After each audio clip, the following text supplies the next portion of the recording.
Hey guys, what's going on? It's Rekt Capital and welcome back to the channel. Thank you so much for joining me in today's video about the Pi cycle top and Bitcoin's price action and whether or not the Pi cycle top was wrong in suggesting that Bitcoin was now in a bear market. Subscribe to the channel for more videos like this in the future and let's dive right into it. So the Pi cycle top indicator is whenever we see two moving averages crossover, and that's specifically the orange 111-day moving average crossing over with the moving average 350 times 2, so a multiplier of the 350-day moving average. Whenever we see these crossovers, we tend to see tops in Bitcoin's price action. But as you can see from history, yes, this was a bull market top. The Pi cycle top preceded a bear market for Bitcoin. And here as well, the Pi cycle top crossover preceded a bear market for Bitcoin. But over here, this is a curious one because we saw a Pi cycle top crossover, but this only indicated to us a mid-cycle correction because over here, for instance, if we just zoom in, this was the crossover, or at least this was the crossover, apologies. And once we start to recover, we actually saw the Pi cycle moving averages cross back over with one another and then cross over for a bearish time once again. So the Pi cycle top is useful in timing tops, but market cycle tops, not necessarily market cycle tops. Yes, we saw a bull market top here and a bull market top here, but this is a mid-cycle top. So the Pi cycle top is good in timing tops in market cycles, but also in mid-cycles as well. So it's good in denoting the end of a bull market, but also the end of an extreme run before seeing a mid-cycle correction.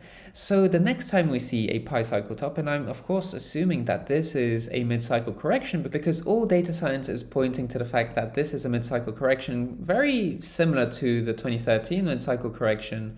And it's likely that in the future, once we recover, we're going to see another crossover of the Pi cycle top at moving averages for that final time, for that bull market top, apologies. So we're probably going to see in this entire cycle, just like in 2013, we'll see two bearish Pi cycle top crossovers, one of them indicating a mid-cycle and the other indicating a top of the bull market, essentially, just to end this market cycle altogether. So is the Pi cycle top wrong in crossing over because it doesn't look like this is a bear market for Bitcoin? Well, what we need to understand is that the Pi cycle top denotes market cycle tops, but also sometimes local tops before mid-cycle corrections. So this isn't necessarily the end of the bear market, especially since we're seeing a lot of other data science indicators showcasing to us that this isn't the end of the bull market. The Pi cycle top was the only indicator giving us an idea that we might be topping out, but that's probably because it tends to give us an idea that we might be topping out at local tops before mid-cycle corrections like it did here in 2013. So that was the only indicator giving us an idea that we might be topping out. But the reason that other indicators didn't flash that we're going into a bear market is because other indicators don't showcase mid-cycle corrections, perhaps like the Pi cycle top does. So it's really important to look at the Pi cycle top with a discerning eye, because I remember when this Pi cycle crossover occurred, many people were skeptical of this indicator, and then it actually turned out to be the only indicator that actually preceded and predicted with reasonable accuracy that we'll be entering a stronger correction.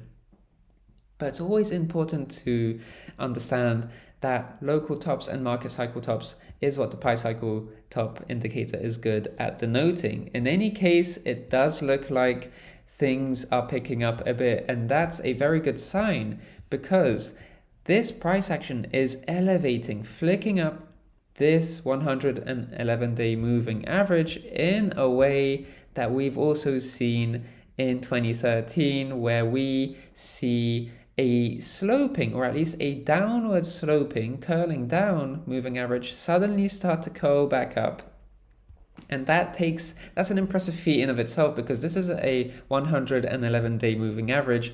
And so massive changes in price action have to occur to be able to flick up such a long-standing moving average. And we're already seeing that, which is positive. Let's hope that this continues, because not only are we seeing a curl up in the moving average, we're also seeing a consolidation range at those highs, much like we saw in 2013, where we broke past the moving average, started to curl up in the moving average, and also formed a consolidation range. So there are many similarities here across the pi cycle tendencies, but also historically relevant price tendencies that are recurring throughout history as well. In any case, guys, thank you so much for watching today. Subscribe to the channel for more videos like this in the future, and of course like the video if you'd like to see more data science focused content on Bitcoin's price action. In any case, thank you so much for tuning in. I'm Rekt Capital, and I'll speak to you in the next one. Speak to you soon.